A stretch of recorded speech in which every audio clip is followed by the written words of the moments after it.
নমস্কার বন্ধুরা, আজ আমরা আলোচনা করব চতুর্থ সেমিস্টারের এডুকেশনের একটি অত্যন্ত গুরুত্বপূর্ণ অধ্যায়, শিক্ষায় রাশিবিজ্ঞান। এই ইউনিট থেকে তোমাদের মোট 14 নম্বর থাকবে, যার মধ্যে 10 নম্বরের একটি বড় প্রশ্ন এবং 2 নম্বরের দুটি ছোট প্রশ্ন আসবে। চলো দেখে নিই কোন প্রশ্নগুলো এবছরের জন্য সবচেয়ে গুরুত্বপূর্ণ। ইউনিট 2, শিক্ষায় রাশিবিজ্ঞান। তোমরা আগে থেকেই অবগত আছো এই ইউনিটটি 3টি অধ্যায়ে বিভক্ত: শিক্ষায় রাশিবিজ্ঞান, কেন্দ্রীয় প্রবণতা পরিমাপ এবং সম্যক বিচ্যুতি সহগতি। বড় প্রশ্ন 10 নম্বর, গাণিতিক ও থিওরি। বড় প্রশ্নের জন্য তোমাদের থিওরি এবং অঙ্ক উভয় ক্ষেত্রেই প্রস্তুতি নিতে হবে। বিশেষ করে নিচের বিষয়গুলো ভালো করে দেখে যাও। প্রথম প্রশ্ন, রাশিবিজ্ঞান বলতে কি বোঝায়? শিক্ষাক্ষেত্রে এর প্রয়োগ আলোচনা করো। পরের প্রশ্ন, নিচের ফ্রিকোয়েন্সি টেবিলটি থেকে গড়, মিন, মধ্যমা এবং আদর্শ বিচ্যুতি স্ট্যান্ডার্ড ডেভিয়েশন নির্ণয় করো।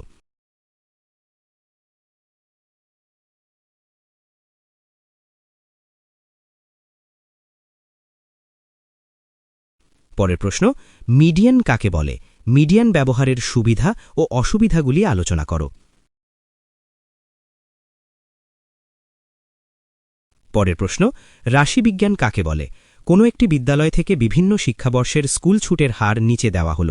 এক্ষেত্রে ওয়াই অক্ষে শিক্ষাবর্ষ এবং এক্স অক্ষে স্কুল ছুটের শতকরা হার পরিবেশন করো।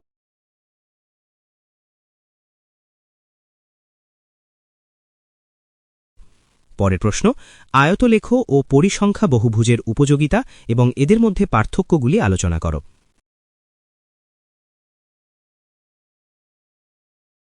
পরের প্রশ্ন, গড় বা মিন নির্ণয়ের উপায় এবং একটি উদাহরণ দাও।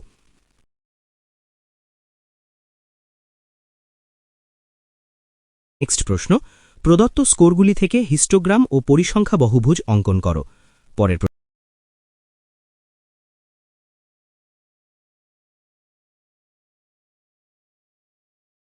প্রশ্ন, সহসম্বন্ধ বা কো রিলেশন বলতে কি বোঝো? র্যাঙ্ক ডিফারেন্স পদ্ধতিতে আর নির্ণয় করো।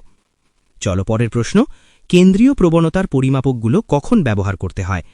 পরের প্রশ্ন, শিক্ষাগত মূল্যায়নে কেন্দ্রীয় প্রবণতার প্রয়োজনীয়তা কি? পরের প্রশ্ন, নিম্নলিখিত স্কোরগুলি থেকে একটি পরিসংখ্যান বন্টন গঠন করো। বন্টনটি 35 থেকে 39, 40 থেকে 44 থেকে শুরু করো। বন্টনটি থেকে গড় নির্ণয় করো। শেষ প্রশ্ন, নিম্নলিখিত তথ্যটি থেকে একটি রৈখিক লেখচিত্র বা লাইন গ্রাফ অঙ্কন করো।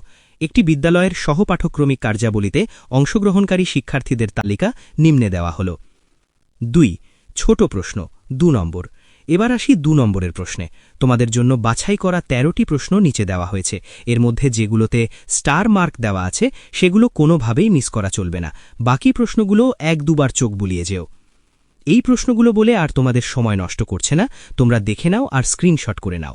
একটি গুরুত্বপূর্ণ কথা, যদি তোমাদের এসব বিষয়ের সমস্ত পিডিএফ পেতে চাও তাহলে আমাদের হোয়াটসঅ্যাপ চ্যানেলে যুক্ত হতে পারো। হোয়াটসঅ্যাপ চ্যানেলের লিঙ্ক এই ভিডিওর ডেসক্রিপশন বক্সে দেওয়া আছে। এই সাজেশনের প্রতিটি প্রশ্ন এবং বিশেষ করে গাণিতিক সমস্যাগুলো বাড়িতে ভালো করে অভ্যাস করো। ভিডিওটি ভালো লাগলে বন্ধুদের সাথে শেয়ার করো এবং পরীক্ষার প্রস্তুতির জন্য আমাদের সাথেই থাকো। সবার জন্য অনেক শুভকামনা রইল। ধন্যবাদ।